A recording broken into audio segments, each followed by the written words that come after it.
Dear students, ഇന്ന് നമ്മൾ discuss ചെയ്യാൻ പോകുന്നത് third semester MBA human resource management എന്ന പേപ്പറിലെ യൂണിറ്റ് 14 കണ്ടിന്യൂഷൻ ആണ്. ഇനി നമുക്ക് നോക്കാനുള്ളത് principles of wage and salary administration ആണ്. ജനറലി നമ്മൾ ആക്സെപ്റ്റ് ചെയ്തിട്ടുള്ള പ്രിൻസിപ്പിൾസ് ആണ് ഇവിടെ കൊടുത്തിട്ടുള്ളത്. ആദ്യത്തെ എന്ന് പറയുന്നത് there should be an defined plan to ensure the difference in pay for jobs are based upon variations of job requirement such as skill, effort, responsibility and working condition. ആദ്യത്തെ എന്ന് പറയുന്നത് ഓരോ ജോലിയുടെ റിക്വയർമെൻറ്റ് അല്ലെങ്കിൽ നമ്മൾ ഓരോ ഒരു ജോലിക്ക് ചെയ്യുന്ന എഫേർട്ടിൻ്റെയും സ്കില്ലിനെയും ബേസ് ചെയ്തിട്ടാണ് സാലറി അല്ലെങ്കിൽ വേജസ് നമ്മൾ കൊടുക്കുന്നത്. അതാണ് ആദ്യത്തെ പ്രിൻസിപ്പിൾ. രണ്ടാമത്തെ എന്ന് പറയുന്നത് വേജ് ആൻഡ് സാലറി എന്ന് പറയുന്നത് ഒരു റീസണബിൾ ആയിട്ടുള്ള ഒരു ലൈനിലായിരിക്കും. നമ്മുടെ ലേബർ മാർക്കറ്റിൽ പ്രിവൈലിംഗ് ചെയ്തു പോകുന്ന ഒരു ലൈനിലായിരിക്കണം നമ്മൾ എന്ത് കൊടുക്കുന്നത്, വേജ് ആൻഡ് സാലറി കൊടുക്കുന്നത്.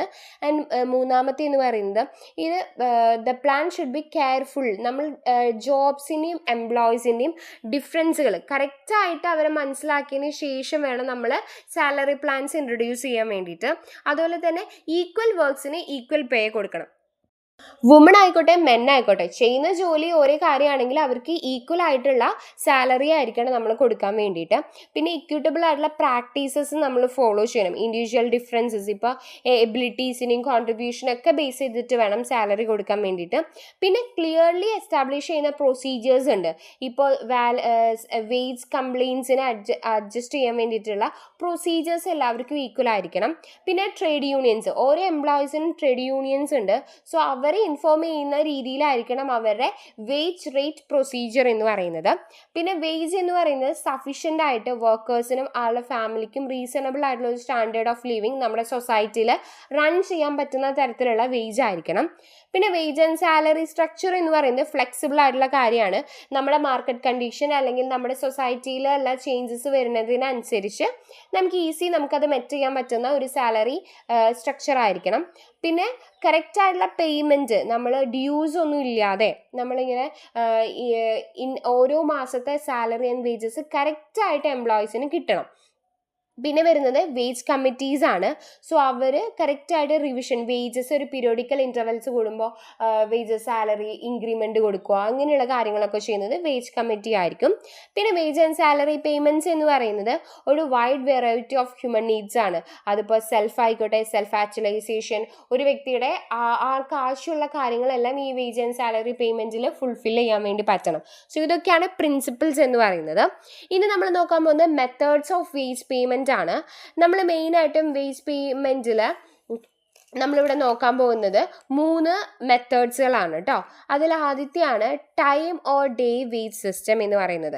സോ ഇവിടെ നമ്മൾ കറക്റ്റായിട്ട് വർക്കേഴ്സിന് പേയ്മെൻറ്റ് കൊടുക്കുന്നത് certain sum of fixed periodic time ആണ്. എന്ന് വെച്ചാൽ കറക്റ്റ് ഒരു ടൈം ഉണ്ട്. 8 hours ആണെങ്കിൽ 8 hours തന്നെയായിരിക്കും. സോ പെർ അവറിന് ഒരു ഡേയിൽ ഒരു മന്തിൽ എത്ര രൂപയായിരിക്കും ഇവിടെ കിട്ടാമെന്നാണ് ഇവിടെ നോക്കുന്നത്. Time or day wage system ആണ്. ഇപ്പോൾ നമുക്കറിയാം പുറം രാജ്യങ്ങളിലൊക്കെ ഇത്ര മണിക്കൂറിനാണ്. ഇപ്പോൾ ഒരു മണിക്കൂറിന് ഇത്ര രൂപ വെച്ചിട്ട് നമുക്ക് എത്ര മണിക്കൂർ വേണമെങ്കിലും വർക്ക് ചെയ്യാം. നമ്മൾ വർക്ക് ചെയ്ത ആ ഒരു അവറിനനുസരിച്ചുള്ള പേയ്മെൻ്റ് ആണ് നമുക്ക് കിട്ടുന്നത്. അതുപോലെ തന്നെ ഡേനെ നോക്കിയിട്ടും പേയ്മെൻറ്റ് കൊടുക്കുന്നവരുണ്ട്. മെയിൻ ആയിട്ടുള്ള അഡ്വാൻറ്റേജ് എന്ന് പറയുന്നത് നമുക്ക് സിമ്പിൾ ആയിട്ടുള്ള കാൽക്കുലേഷൻ ആണ്. അതുപോലെ തന്നെ വർക്കേഴ്സിന് റഷായിട്ട് ജോലി അല്ലെങ്കിൽ അവർക്ക് ക്വാളിറ്റി ടെംപ്റ്റേഷനോ അല്ലെങ്കിൽ കൂടുതലായിട്ട് പണിയെടുക്കാനുള്ള ഇപ്പോൾ വർക്കിംഗ് അവേഴ്സിനനുസരിച്ച് നമുക്ക് എത്ര മണിക്കൂർ വേണമെങ്കിലും വർക്ക് ചെയ്യാമെന്നാവുമ്പോൾ നമുക്ക് എന്താവും, എങ്ങനെയെങ്കിലും എത്രയെങ്കിലും മണിക്കൂർ ഇങ്ങനെ വർക്ക് ചെയ്ത് പൈസ ഉണ്ടാക്കണം എന്നുള്ള ടെംപ്റ്റേഷൻസ് വരും. സോ ഇവിടെ നമുക്ക് അങ്ങനെയുള്ള കാര്യങ്ങളില്ല. കറക്റ്റായിട്ടുള്ള ഒരു ഫിക്സ്ഡ് അവർ ഉണ്ട്. ഇപ്പോൾ 8 hours ആണെങ്കിൽ 8 hours ആണ് നമുക്ക് വർക്ക് ചെയ്യാൻ പറ്റുള്ളൂ. ആ ഒരു എമൗണ്ട് ആണ് നമുക്ക് കിട്ടുള്ളൂ. ഇങ്ങനെയാണ് ടൈം ഓർ ഡേ വേജ് സിസ്റ്റത്തിൽ വരുന്നത്. ഇനി അതിൻ്റെ ഡ്രോബാക്സ് എന്ന് പറയുന്നത് മെയിനായിട്ട് ഒരു ഫിക്സഡ് പേയ്മെൻ്റ് ആയിരിക്കും.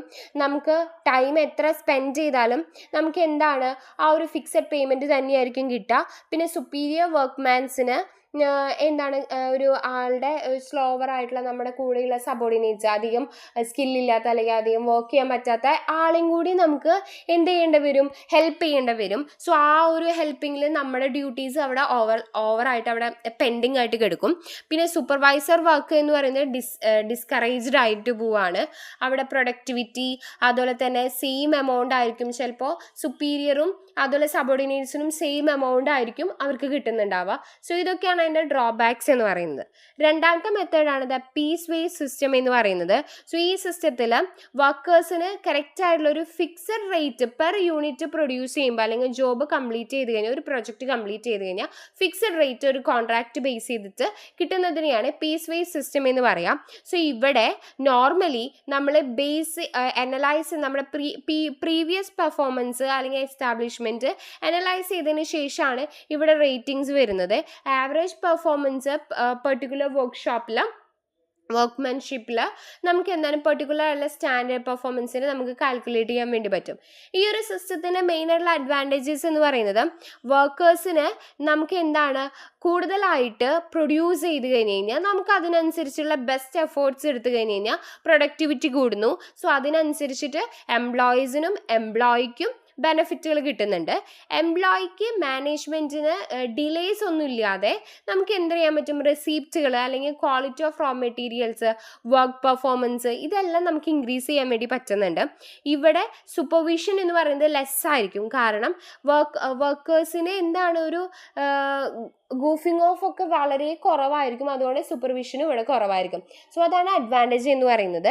ഡിസഡ്വാൻറ്റേജസ് ആയിട്ട് പറയുന്നത് ഇവിടെ എഫേർട്ട് ഓഫ് പ്രൊഡ്യൂസ് മോർ, നമ്മളെ എഫേർട്ടാണ് ഇവിടെ കൂടുതൽ എടുക്കുന്നത്.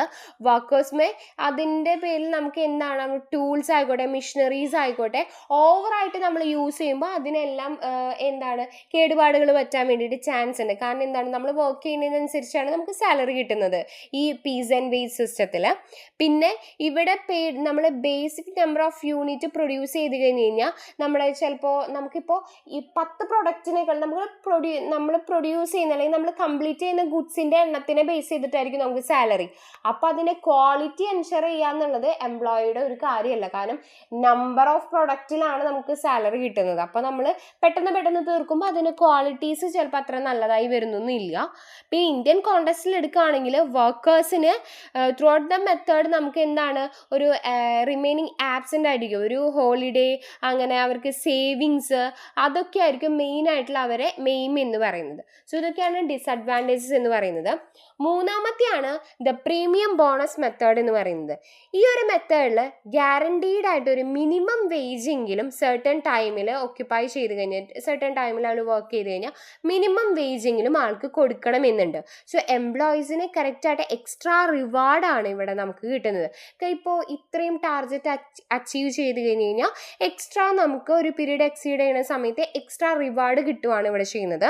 ദ എമൗണ്ട്സ് ഓഫ് പെയ്ഡ് നമുക്കൊരു ഫിക്സഡ് സം ഓഫ് പ്രപ്പോർഷൻ ആണ് ആക്ച്വലി നമുക്ക് ഇവിടെ ഔട്ട്പുട്ട് പ്രൊഡ്യൂസ് ചെയ്യുന്നതിനനുസരിച്ചിട്ട് നമുക്ക് കിട്ടുന്നത് ബോണസ് എന്ന് പറയും. ഇപ്പോൾ 3 മന്ത് കൂടുമ്പോഴോ അല്ലെങ്കിൽ 6 മന്ത് കൂടുമ്പോഴോ ഒക്കെ ആയിരിക്കും പ്രീമിയം ബോണസ് കിട്ടുന്നത്. പല ടൈപ്പ് ഓഫ് ബോണസ് സ്കീമുകളാണ് നമുക്കുള്ളത്. അതിൽ ഹേഴ്സ്ലി പ്രീമിയം പ്ലാൻസ് ഉണ്ട്. സോ അണ്ടർ ദിസ് മെത്തേഡിൽ നമ്മൾ സ്റ്റാൻഡേർഡ് ഔട്ട്പുട്ട് ഒരു ഫിക്സഡ് ആയിട്ടായിരിക്കും. So based on average workers result past എഫേർട്ടിനെ ബേസ് ചെയ്തിട്ടായിരിക്കും ഇവിടെ നമുക്ക് ബോണസ് കിട്ടുന്നത്. ഇവിടെ നമ്മൾ എവറി വർക്കേഴ്സിന് ആളുടെ ബെസ്റ്റ് പ്രീമിയം ഏൺ ചെയ്യാനാണ് അവിടെ പറ്റുക. അവരുടെ ഫോർമുല എന്ന് പറയുന്നത് earning equal to time wage plus half WS-T ആണ്. W എന്ന് ഉദ്ദേശിക്കുന്നത് ഹവേർലി വേജ് ആണ് കേട്ടോ. അതുപോലെ S എന്ന് പറയുന്നത് സ്റ്റാൻഡേർഡ് ടൈം ആണ് ആൻഡ് T എന്ന് പറയുന്നത് ആക്ച്വൽ ടൈം ആണ്.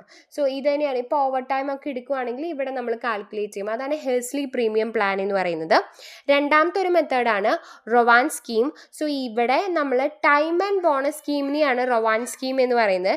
ഇവിടെ ബോണസസ് ഇൻസ്റ്റഡ് ആയിട്ട് കാൽക്കുലേറ്റ് ചെയ്യുന്നത് on the base of value of ടൈമിനെ ബേസ് ചെയ്തിട്ടാണ്. സോ ഇവിടെ റേഷ്യോ എന്ന് പറയുന്നത് time saved to standard time ആണ് ഇവിടുത്തെ റേഷ്യോ എന്ന് പറയുന്നത്. ഇതിൻ്റെ ഫോർമുല വരുന്നത് time wage plus WT whole bracket S-T/S whole bracket ആണ്. സോ ഇവിടെ സെയിം ആയിട്ട് W എന്ന് പറയുന്നത് ഹവർലി വേജ് ആണ്, S എന്ന് പറയുന്നത് സ്റ്റാൻഡേർഡ് ടൈം ആണ് ആൻഡ് T എന്ന് പറയുന്നത് ആക്ച്വൽ ടൈം ആണ് ഇവിടെ വരുന്നത് കേട്ടോ. പിന്നെ വരുന്നത് Taylor differential piece wage system ആണ്.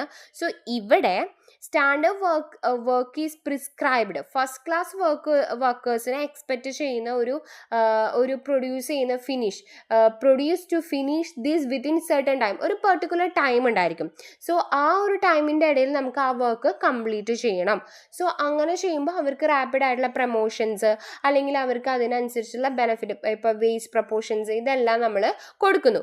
ഡെയിലി ടാസ്ക് നമ്മൾ ക്ലിയർ ആയിട്ട് അങ്ങനെ കറക്റ്റ് ചെയ്ത് കഴിഞ്ഞ് കഴിഞ്ഞാൽ അവർക്ക് സ്റ്റാൻഡേർഡ് ആയിട്ടുള്ള ഒരു കെയർ അല്ലെങ്കിൽ ഡെലിബറേഷൻ കിട്ടുന്നു. സോ ഇവിടെ അണ്ടർ ടൈലേഴ്സ് പ്ലാനിൽ സ്റ്റാൻഡേർഡ് ഓഫ് ഔട്ട്പുട്ട് എന്ന് പറയുന്നത് ഫിക്സഡ് പെർ അവർ ആണ്, അല്ലെങ്കിൽ per day 2 piece wage system ഒക്കെയാണ് ഇവിടെ ടൈലർ ഡിഫറൻഷ്യൽ പീസ് വേജ് സിസ്റ്റത്തിൽ അവർ കോൺട്രിബ്യൂട്ട് ചെയ്യുന്നത് കേട്ടോ. ഇവിടെ ഔട്ട്പുട്ട് കുറവാണെങ്കിൽ റിലേറ്റീവ്ലായിട്ടുള്ള ലോവർ റേറ്റ് തന്നെയായിരിക്കും ഉണ്ടായിരിക്കുക. മെയിൻ ഒബ്ജക്റ്റ് എന്ന് പറയുന്നത് ഈ സിസ്റ്റത്തിൻ്റെ encourage by the best class of workers are against inducing workers for lower calibre, അല്ലെങ്കിൽ കാലിബർ കുറവുള്ള ആളുകൾക്ക് ഇമ്പ്രൂവ്മെൻറ്റ് കൊടുക്കുക എന്നുള്ളതാണ് ടൈലർ ഡിഫറൻഷ്യൽ പീസ് സിസ്റ്റത്തിൽ വരുന്നത്. ഇനി വരുന്നത് എമേഴ്സൺ എഫിഷ്യൻസി സിസ്റ്റം ആണ്. ഈ ഒരു സിസ്റ്റത്തിൽ വർക്കേഴ്സിന് കറക്റ്റ് ഒരു സെർട്ടൺ ടൈമിൽ within which he is required to complete his job, അല്ലെങ്കിൽ അവരുടെ പെർഫോമൻസ് ഓപ്പറേഷൻ ഇൻവോൾവഡ് ആയിട്ടുള്ള ഒരു ടൈം പീരീഡ് ഉണ്ട്.